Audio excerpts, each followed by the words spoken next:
중학생 손자가 오랜만에 할머니 댁을 찾았다가 방 안에 있는 수상한 상자 하나를 발견합니다. 그 안엔 어린아이들이 가지고 노는 장난감이 한가득 들어있는데요. 당황한 할머니가 급하게 둘러대보지만 손자는 도무지 납득할 수 없었습니다. 과연 할머니는 어떤 비밀을 숨기고 있던 걸까요? 자, 오늘은 11년 동안 남편한테 진짜 농락당했다는 분의 제보입니다. 네, 그렇습니다. 오늘 제보자는 50대 여성입니다. 두 아들을 키우면서 대기업에 다니고 있었어요.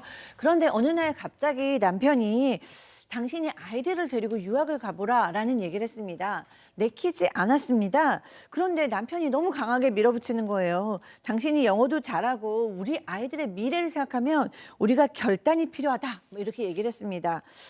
그래서 안 하기가 좀 어려워졌는데 내가 부부 우리 공동 재산을 정리해서 헬스장을 차릴 거고 생활비는 무슨 일이 있어도 보내겠다. 이렇게 얘기를 했어요.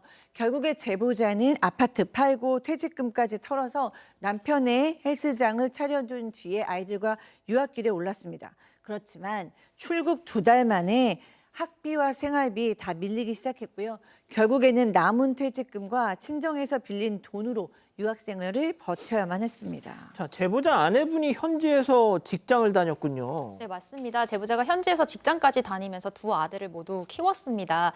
자, 그러다가 몸과 마음이 너무 지쳐서 여보, 나 한국으로 돌아가겠다라고 남편에게 이야기를 했는데요. 남편은 이렇게 이야기를 하면서 제보자를 미국에 묶어둡니다. 헬스장만 대박나면 나도 금방 넘어가겠다. 다 아이들의 미래를 위한 일이다. 그러다가 제보자와 아이들이 남편을 보기 위해서 잠시 돌아오면 남편은 고시원에서 지내고 있다면서 집도 보여주지 않았고요. 심지어 명절 당일에도 남편이 독감에 걸렸다는 핑계로 모습을 보이지 않았습니다. 그렇게 무려 11년 동안 제보자가 외국에서 직접 일을 하면서 생활비를 마련했습니다.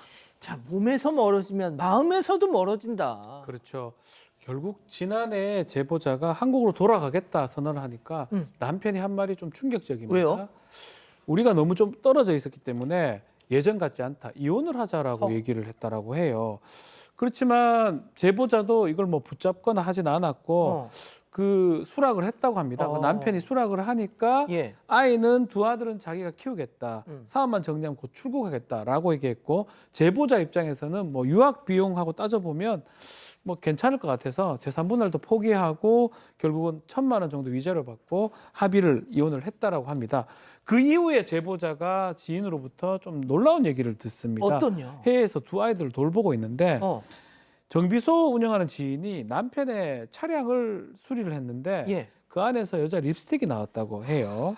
그러면서 그 사람 얘기는 여자가 있는 것 같다고 얘기를 하고 제보자는 좀 더 얽히기 싫어서 그냥 넘어갔다고 합니다. 자, 그런데 여자만 있었던 게 아닙니다. 또 뭐가 있었습니다. 제보자 얘기 들어보시죠.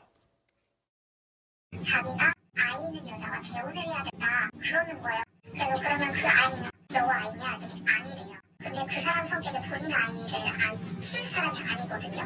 너 이거 이렇게 살다가 그 아이가 만약에 너 아이라는 거 밝혀지면 나 가만히 안 있겠다. 그랬더니 그때서야 본인 아이라고 실토를 하는 거예요. 혼외자요? 그렇습니다. 처음에는 인정 안 하다가 좀처럼 이렇게 얘기하니까 결국 인정을 했습니다. 그런데 혼외자가 9살이에요. 그리고 해외에 나간 게 이제 11년 됐잖아요. 예. 사실상 거의 나가자마자 임신을 하고 태어난 걸로 봐야 되는 거죠. 그럼 상대 여성은 누구냐? 전 남편이 헬스장을 열 때부터 함께 동업을 한 여성이었습니다. 그리고 이 제보자가 생각하니까 처음부터 아예 전부 다 해외로 보낸 게 이거 다 설계한 거 아니냐. 다 작정하고 한 거 아니냐라는 생각을 하고 있고요. 또 더 황당한 건 전 남편의 태도 때문인데요. 어떤요? 이런 말을 했어요.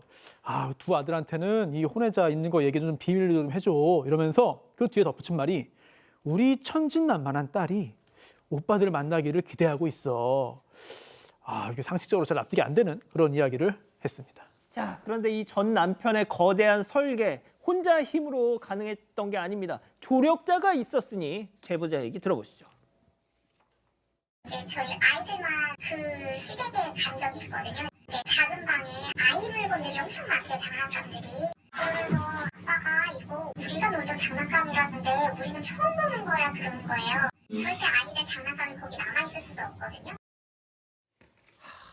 시부모까지 한패였습니다. 네, 맞습니다. 이 엄마 아빠 일을 어떻게 알게 된 큰아들이 엄마에게 말 못한 게 있다면서 3년 전에 일을 털어놓는데요. 할머니 댁에 갔는데 그 상자에 어린아이들이 가지고 노는 장난감이 있었다는 겁니다.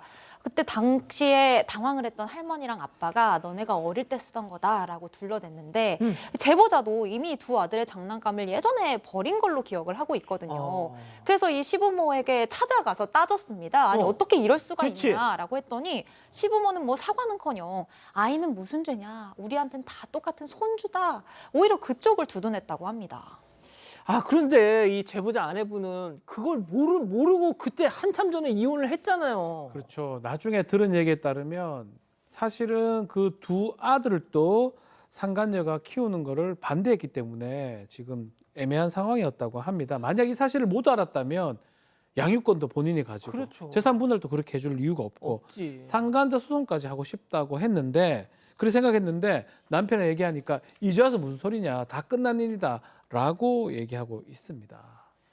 자, 손 변호사님 뭔가 좀 해답이 있을까요? 네, 전 남편은 뭐 다 끝난 일이라고 하지만 법적으로 완전히 끝난 일은 또 아니에요. 그래서 여러 가지 합의를 할 때 전제가 되었던 것들 중에 중요한 이제 다른 사실이 있잖아요. 혼외자라든지 이런 것들 그리고 구체적인 그런 사정을 고려할 때 지금 시점에서 할 수 있는 조치가 분명히 있다. 다만 좀 시효라든지 날짜들은 좀 잘 따져봐야겠습니다만 뭐 아주 오래 지나지 않았다면 그 후에 지금 새로운 사실관계에 기반해서 법적인 조치를 취할 수 있기 때문에 법률 전문가를 만나서 구체적인 방법을 상의하시는 게 좋을 것 같습니다. 아, 그렇군요.